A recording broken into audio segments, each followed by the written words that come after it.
So this is a almost current list of where we're at. Unity Ministry in Motion at the bottom. Barrie, York Region, and Moncton have kind of amalgamated into one group, and that's perfect as it is. It's wonderful to see everybody supporting each other because this is church as we've never done church before. In reading through some of the Unity history, I'm finding they didn't do things the same way in 1918 during the Spanish flu pandemic.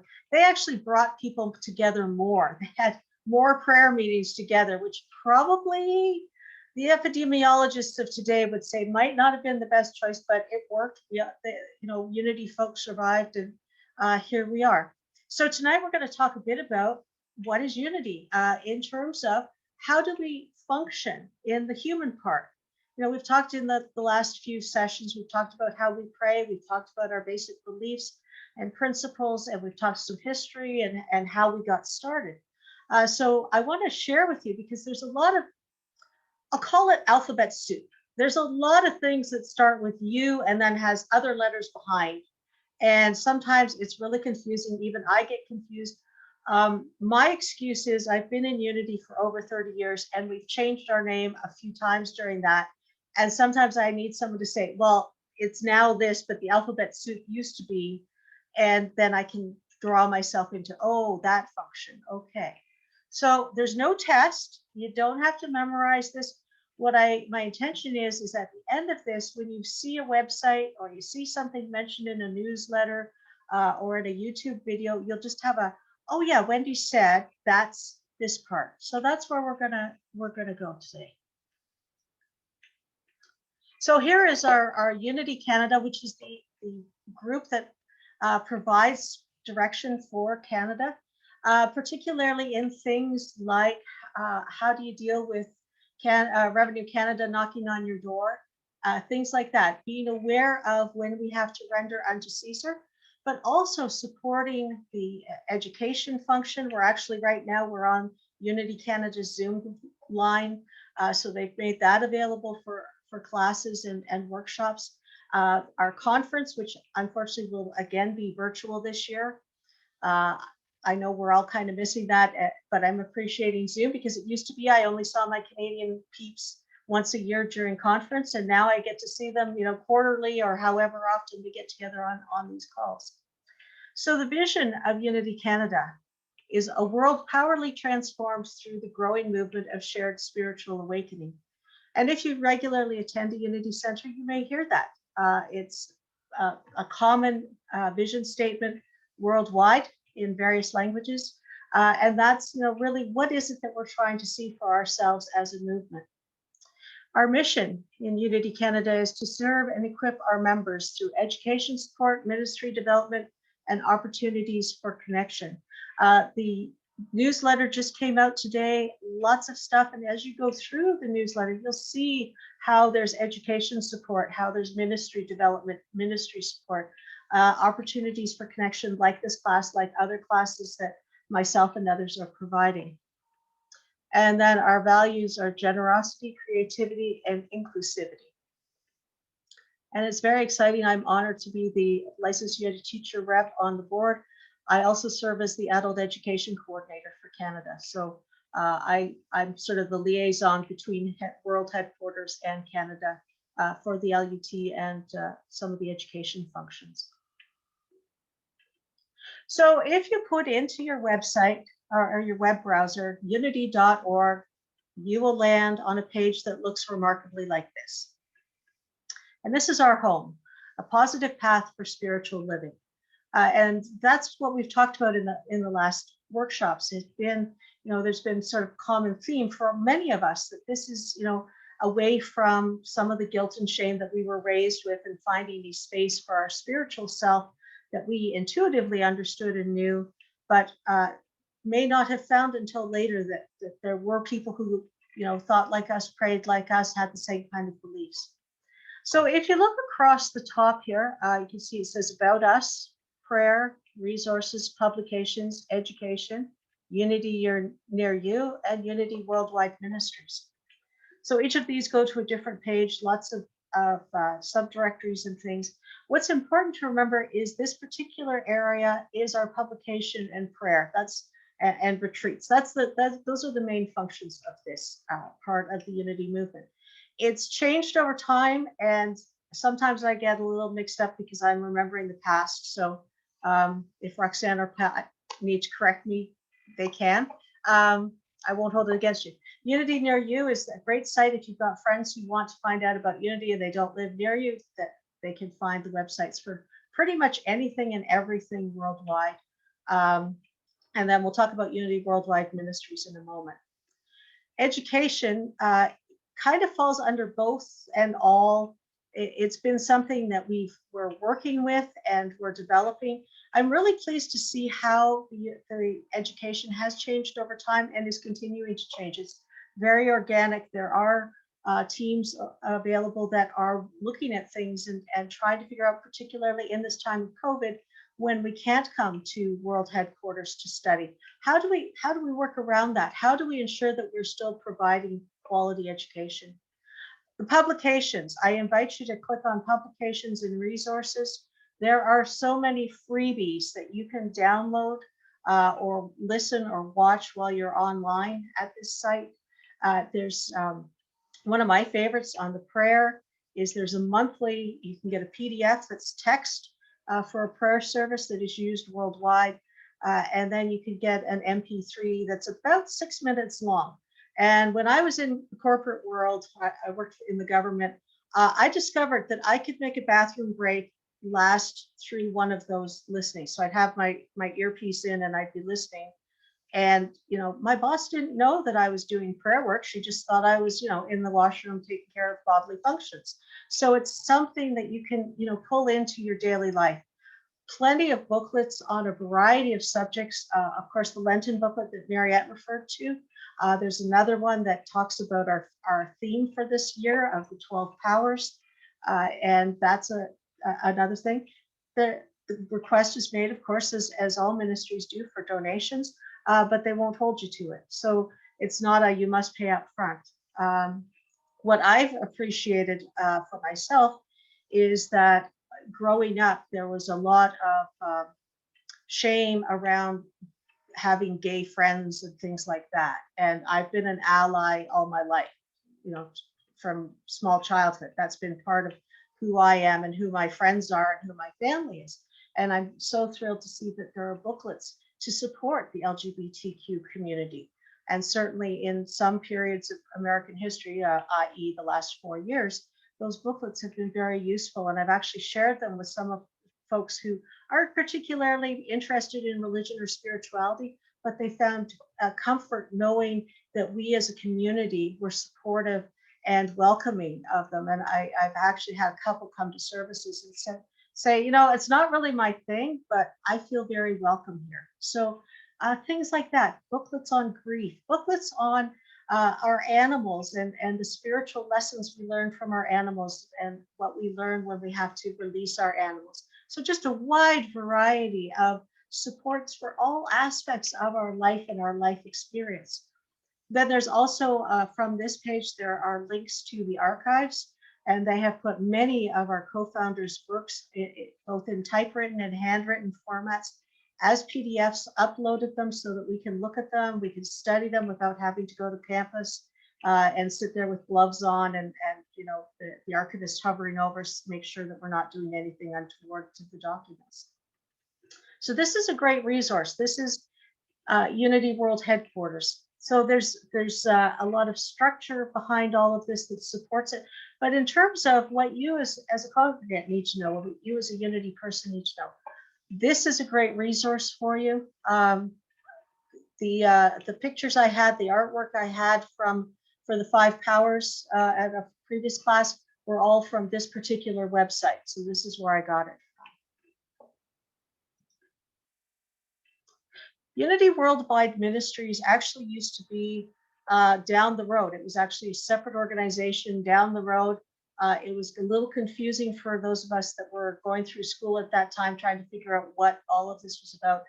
Recently, in the last 3 years, I think it is, they returned to main campus and have taken over what used to be the education building. And There's been some shakeups as we reunite the many functions of the unity movement back into one location, and bring staff together and figure out what the best way is to do things in the most productive way and best resources, best stewardship of our resources. So UWM, because it's a long thing to say otherwise, that's really about the ministries and the leaders. So you'll see in the links here, we've got ministers, licensed teachers, ministries. So this is their function, supporting the leaders and the ministries in the field. This is who signs our credentialing papers. This is where UWSI, our education wing, the Unity Worldwide Spiritual Institute, is located. That's who oversees that portion of our movement. So in many ways, it sounds almost counterintuitive that this is like the most administrative portion, in my opinion, but it's also very, very spiritual, because that's how we do administration. We pray, we do, we do these things to support people on their spiritual journey, and pull that out. So I've actually cropped out, there's actually a picture that with different pictures that go through in the middle, and I actually cropped that out because I wanted this part to be available to you. So Better Together is a review of what unity is, how we do things, how to do them better, how to be good stewards of our resources. As I said, it's quite expansive. It's been going on, I think, close to a year now. I'm only just learning about it. I hadn't been part of it. I know some folks on this call were part of the surveys that were done. Spiritual Explorers is a education branch where it's not for credit. You don't take those classes to be licensed teacher or minister, but it's just for a personal experience, personal unfolding, personal understanding of a number of principles. Recently, they had one on grief, and they often have one on the Enneagram, on health and well-being, a variety of subjects that are of interest to folks on a spiritual path that don't really fit into our credentialing field. Again, we have the link to find a ministry. Spiritual education, there's 3 levels. SEE, you may have seen that advertised. Paul Hasselbeck's class starts a week tonight. I'll talk more about that at the end. Then you have the licensed unity teacher phase for those that feel a calling into that form of ministry. And then you have the ministerial phase, which is ends up with you being ordained as a minister, as a unity minister. Lots of information about that. I don't want to go into it too deeply, but just know that there's those 3 things. You'll see those in different spots on the website, and I have it on good authority. They do realize it's not the most user-friendly, and they are in the process of IT tweaking that so you don't have to go 6 pages to find what you need. So that's coming down the pipe, that they're doing some changes in that. The phrase rapid response, that is our muster point, I would call it, for if we have hurricanes or tornadoes or other catastrophic events, that's a place for ministries to go and say, we're doing fine, we have hydro, we have electricity, we could use some of these supplies. Or others saying, our church has just been decimated by a tornado, we need whatever help you can send, and there are prayers and affirmations in that area too. And that's our area for connecting with each other in those times of crisis, in those times when we need to reach out to each other in a fast way. And then finally, there's what's new, and that's always changing. It's wonderful to, I appreciate that we are an organic organization, that we change as things around us change, as our understanding changes and is enhanced, that we're not caught up in, saying prayers that were written thousands of years ago and may or may not apply anymore, that we can change. When I came into Unity, it was always God as Father, and now we have God as oneness. So and we've gone through some steps in between. The idea that we can adapt and grow as a community. So the vision, mission, and values of UWM. Here's our vision statement. As I said, for Unity Canada has taken this as their statement. The mission, advancing the movement of spiritual awakening and transformation through unity, a positive path for spiritual living. And the purpose of UWM is to develop, equip, and support unity leaders and communities to grow in innovative, sustainable, and cutting-edge ways. I had the blessing many, many years ago, would have been about 1995. I was on campus at Unity Village, and Rosemary Fillmore Ray, who's the granddaughter of our co-founders, was on site. And I left her a note saying, I'm a historian by training. Could I come and record an oral history with you? Could I come talk to you for half an hour or something? She said, sure, come between these classes of yours. And one of the questions I asked her was, what do you think your grandfather, our co-founder, would have thought of the internet? And she thought for a moment and she said, oh, we would have been on the internet far sooner than we were. And we would have been running circles around everyone else because he loved technology. He loved being on that cutting edge. He was recording 78 RPM records, and they were pressing them and shipping them from Unity World Headquarters in the 1920s. So whatever technology he could use to get the message out, he used. So we have always been cutting edge in that way. Sometimes perhaps not right at the edge, but certainly leading the pack in a number of ways. We were one of the very first to have a telephone-based prayer ministry. Charles was one of the first ministers to be aired on radio. Just a number of technological things that we have done in the past. And we're keeping to that. It just looks a lot different than it did 100 years ago. The values of UWM. Spirit-led, we are centered in God. Spirit leads our thoughts and actions as we co-create a world that works for all. Generosity, living in the infinite flow of God's good, we draw from God's inexhaustible supply and wisely use our rich resources to serve the world. Transformation, we are a dynamic movement on the cutting edge of spiritual evolution. We teach universal spiritual principles that change lives. Diversity, we believe that all people are created with sacred worth. We promote greater understanding among all people in a spirit of unity. Integrity, we act from a place of wholeness and are ethical in all our actions. We keep our word. And unity, loving, collaborative, respectful.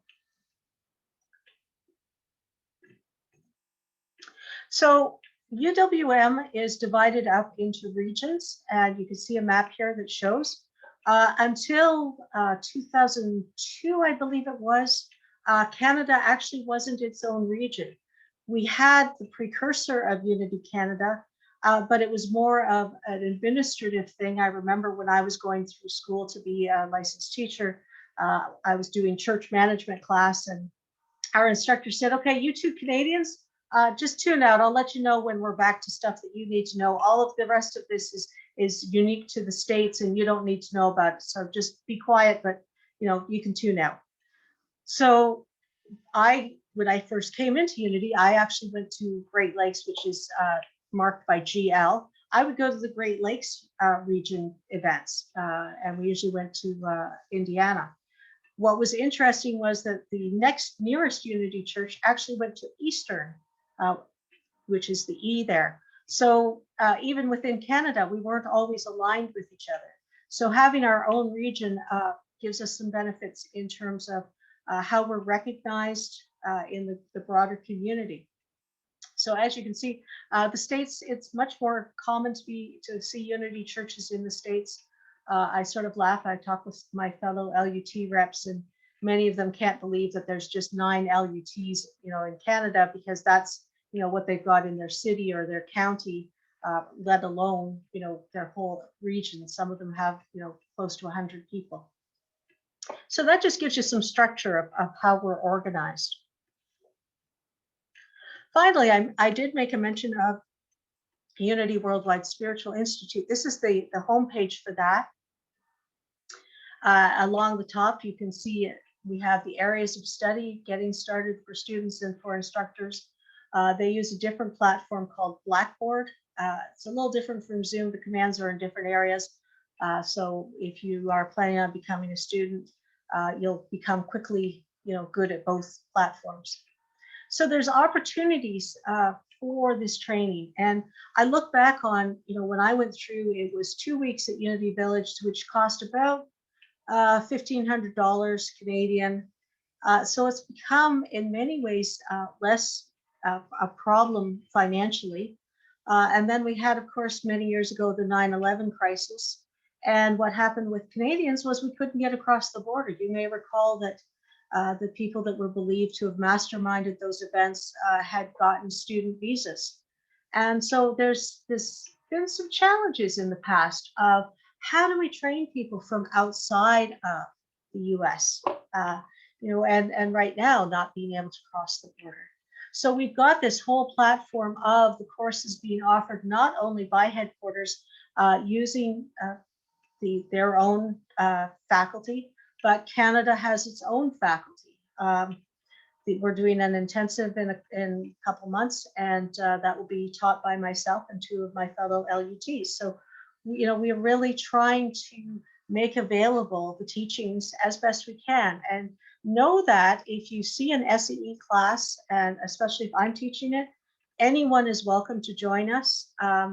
You will have to meet certain criteria if you want academic credit. But I am quite happy to have folks come into my classes just to sit in and learn and take an audit on it. It's fine. My goal for myself is to serve you and get you through whatever program or whatever learning that you want. And one of my blessings in this experience I've been having, my own minister, Mary Wood, is one of my students. I was actually cleaning out my hard drive a couple of years ago as I was getting ready to upgrade to a new system. And I found a paper she had written for me. And that was kind of cool, and it was kind of weird at the same time, if you know what I mean. But as I look across Canada and the 20 years I've spent teaching these types of classes, I'm blessed to say, there's many LUTs and there's many ministers who have been students of mine over the years. And that's what brings me joy. So don't ask me when I'm going to be a minister. I'm not. This is my passion.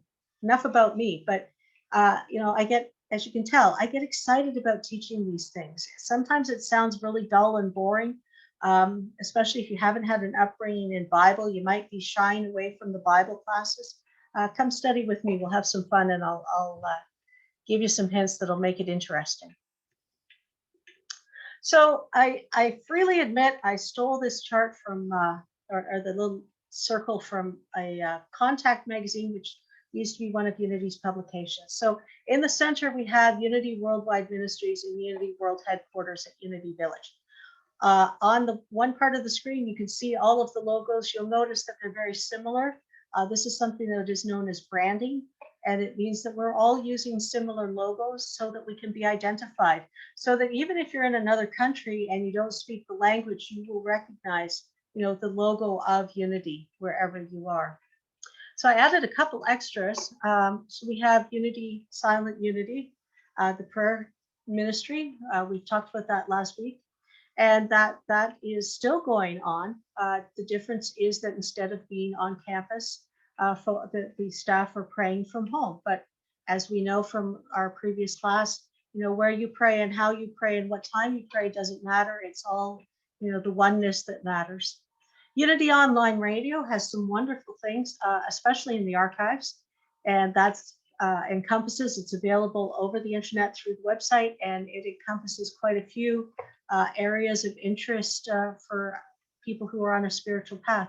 And then finally, Unity Village has its own logo because that covers the retreat center and the changes that they're making to some of the buildings to attract corporate events, to make good use of the space. We have quite a bit of ground and buildings, and there's no sense in them sitting quiet and not used, especially once we get over this COVID.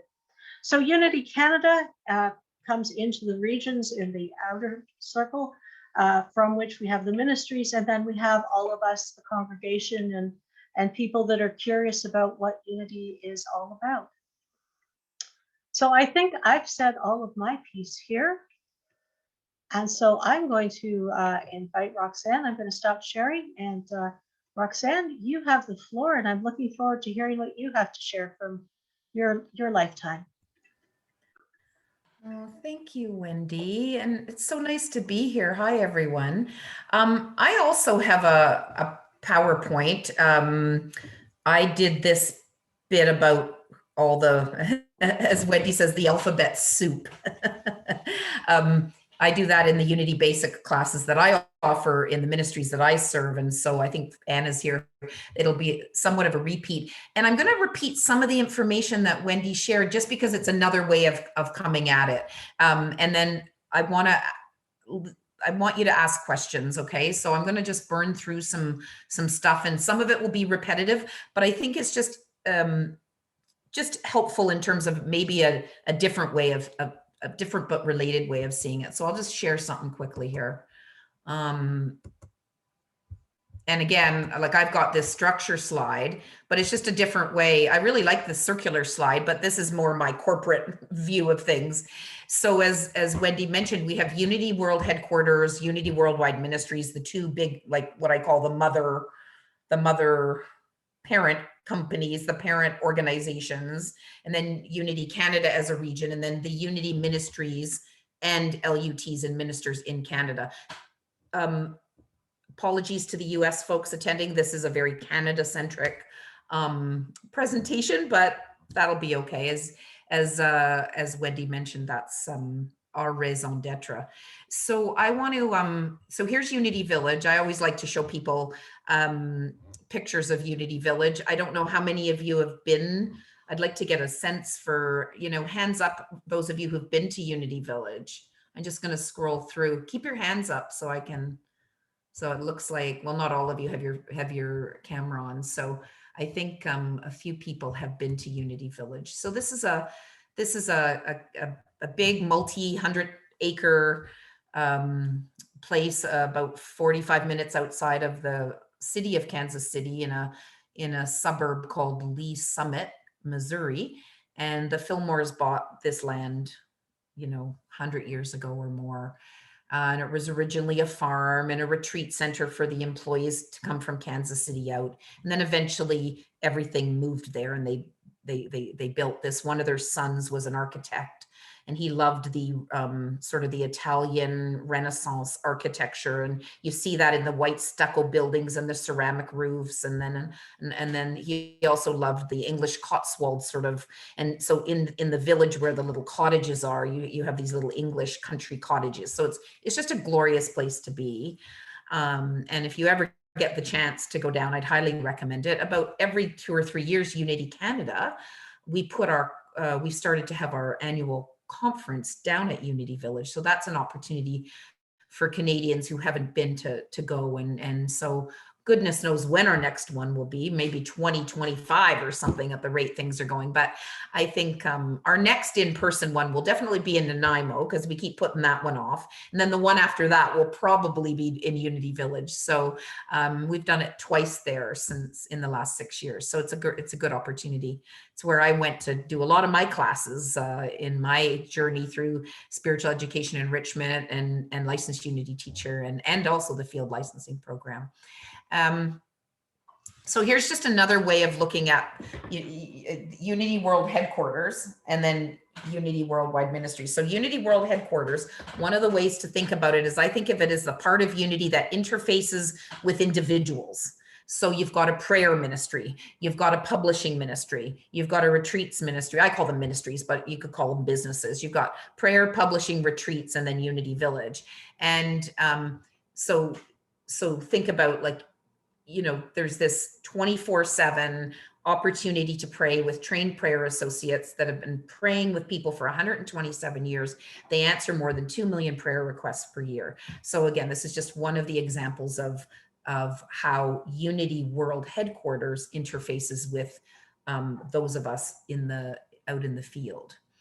So you don't have to be a minister or an LUT or taking any courses. And in fact, 2/3 or 3/4 of the prayer requests that Silent Unity gets are from non-Unity people. So this is a way to think about Unity Headquarters, Unity Village, or Unity World Headquarters interacts with individuals, okay? Here's another view of Silent Unity. the building anyways. And then there's this publishing ministry. Again, I call it a ministry, but it's the publishing arm of Unity World Headquarters. And it's really, Unity really got started with a publishing ministry. And you may have taken this in another class that you've taken, but it's in 1889, we had this Modern Thought magazine that the Fillmores put out, and then they changed their name to what now has been various iterations, and it's Unity Magazine. And it's also the place where the Daily Word is produced, and that's been happening since 1924. Just occurred to me, it's almost 100 years since the Daily Word started. Wow. And books, you know, one of the first books that Unity produced was Lessons in Truth by Emily Cady in 1894. And there's an online bookstore at unity.org that Wendy showed you, and lots of free online resources as well. And I have a note to show the website resources, but Wendy's done that. And so again, publishing. So you go into Unity Village in this big building. Do I have a picture of it? No, I think I took it out. So there's a big building, and in that building is where like daily words are produced and things are being packaged up and being sent out. So it's like this really physical, it's like a physical plant where lots of stuff is happening. And books are being, you know, sent out to people who order them. And so publishing has really been an important aspect of Unity because of it being such a big educational movement. And then another one is retreats. There's a beautiful hotel there. There's a golf course. They've converted a lot of the old homes to Airbnbs now. And so that's why you saw in Wendy's, at the end of Wendy's, a logo just for Unity Village, because Unity World Headquarters has really made an emphasis on Unity being a destination. And so when I was spending a lot of time there in the year that I was the executive director of marketing for Unity Worldwide Ministries, UWM, lots of weddings going on the weekends, you know, and graduation parties happening and different things. So it's really neat to see that life come into Unity Village for people who may have nothing to do with Unity other than it's a gorgeous place. And that might be their first exposure to Unity. It really is a beautiful venue.